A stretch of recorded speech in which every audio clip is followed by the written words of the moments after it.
I wanted to dig in on Bitcoin. Do you know anything about Bitcoin at all? I know basic of basics, I guess. I know it's an online currency that people hold to a high standard today, but other than that, don't know. Or I don't know. No problem. Were you there?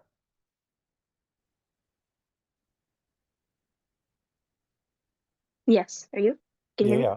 yeah. Yeah, your voice faded out for a minute. Can you hear Yeah, can you hear me? me? Okay. Yes. All right, great. In which case, yeah, I just, there's a book called The Bitcoin Standard, which I think is excellent.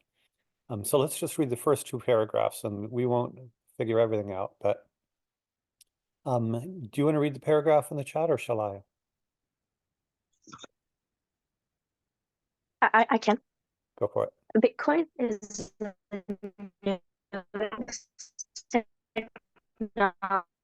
to serve the function, an invention leveraging the technological possibilities, all of humanity's existence. How to move economic value across time and space. In order to understand Bitcoin, one must understand money. And to understand money, there is no alternative to the study of the function and history of money. Great. Do you have any questions or comments on that paragraph? Um,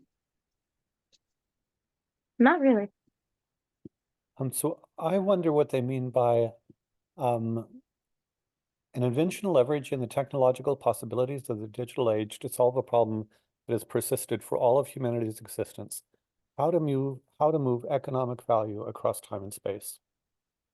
What do they mean by how to move economic value across time and space?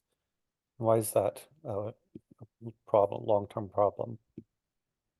Well, when I read that, I first thought of um, moving or the economy and moving goods and values and money across the world and different webs. And I thought that Bitcoin was an answer because it's digital and a lot of things are digital these days and it can move around easily. Why would they say that how to move economic value across time and space is a problem that's been persisted for all of humanity's existence? I think they said that because before all the new airplanes and technology we had, you had to move goods and services across the world somehow. And I think time management was a problem. The quality of the good was a problem. And I think just in terms of monetary services, Bitcoin solved that because it's online. Okay. So I'm thinking, so it's the first sentence is Bitcoin is the newest technology to serve the function of money. Um, so given that, Bitcoin, because it's digital, is easy to move, um, or you've been talking about moving goods and services around the world. How did money work before Bitcoin? Because it is hard to move goods and services around the world. So what was money before? Before Bitcoin, well, there was still all the different currencies and stuff. Bitcoin is just another currency, I think. Um, and you had to move the money around somehow also. So what is a currency then? Can Alana create Alana's currency? Can I create Michael's currency? Well, in order to become a currency that everybody uses, the currency has to have a value of some sort. For example, the US dollar. The United States is a big country and it has a big influence on the world, and we use the US dollar. So I think its value is mostly in that a lot of people use it and it has worth in a big part of the world. But other than that, it's a piece of paper and some metal coins. Got it. So you're saying that the reason we can't have an Alana currency or a Michael currency is A, um, you need everybody needs to be around the same thing. How did you put it? You expressed it a certain way when you said that everybody needs to use it, kind of thing. Yeah, something like that. It has to be used frequently to have value. Like if I just created a currency called or whatever it was called, and it was another piece of paper with other logos and designs on it. Hmm. It wouldn't really be anything if only I used it and nobody else would accept it or, use it. Got it. So that was part of it. And then there was another piece about the US being big and powerful and so forth. How does that relate to the everybody needs to use it kind of thing? Well, I guess my thought process there was that the US is a big country and there's a lot of people. There's a lot of Americans and they all probably primarily use the USD, especially if they live in the United States and to do business with the United States. I'm not quite sure how that works, honestly, but I'm assuming the USD has some influence on that. Okay. Um, let's get, we're digging into kind of, I would say, the mystery of money, but let's get to the next paragraph. Do you want to read it or should I? Again, the simplest way for people to exchange value is to exchange valuable goods with one another.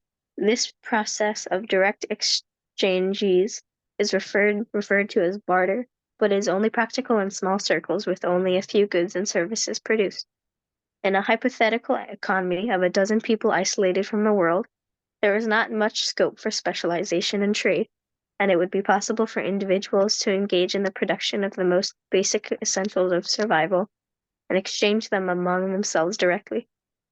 Barter has always existed in human society and continues to this day, but it is highly impractical and remains only in use in exceptional circumstances, usually involving people with extensive familiarity with one another.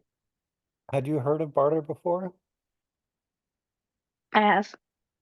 Does it make sense that in a very small economy, we could get along strictly by bartering things with each other? I think so. It does. And the reason they often, most histories of money start with barter. Can you imagine why they start by explaining barter? Probably because that's the base level, especially if your economy is still small. Maybe not a dozen people, but I mean, maybe a little larger than that. But there's not, I guess the first thing I thought of was there's not too many classes. There may not be a extremely high upper class and an extremely lower class. People would be able to barter with things that they have on a daily basis. So why do you think people would start creating money or using something as money? I think it's because with a bigger economy, it's consistent and everybody can have access to it. It's not like gold, which is, you know, it's finite. There's only a certain amount of gold on Earth. But I'm not saying that paper is infinite, like than most money is, but it's more efficient, it's more sustainable, and it's easier to use. So historically, people have used all kinds of things for money. There have been people who've used seashells for money, a certain kind of rock. In prisons, often prisoners use cigarettes for money. Um, so why would people use things like seashells or cigarettes for money? That's their form of, I mean, that could be their form of currency. I don't think it has to be strictly paper or something, but something that has value. So if we're, why would you go from barter to using like cigarettes or seashells? Probably, I mean, in a place like a prison, not that I know much about it, there may not be a lot of stuff for you to barter. I think cigarettes are probably one that has value to them. There might be more of it than, I don't know, seashells. Um, but I think it also depends on how many people are in the system and using cigarettes as a currency. If it's small, then maybe they could barter, but if it's bigger, like the text said, then might have to use the currency like they are. And what's the difference between using a currency and just bartering? I think currency is consistently one thing, like with the USD, set amount of coins and then a set amount of paper strips. I think bartering, you can barter, I don't know, a book for a pen and different things for other things. You're trading. It's not always consistent. Got it. Had you ever thought about money much before? A few times, but maybe not as in physics. Got it.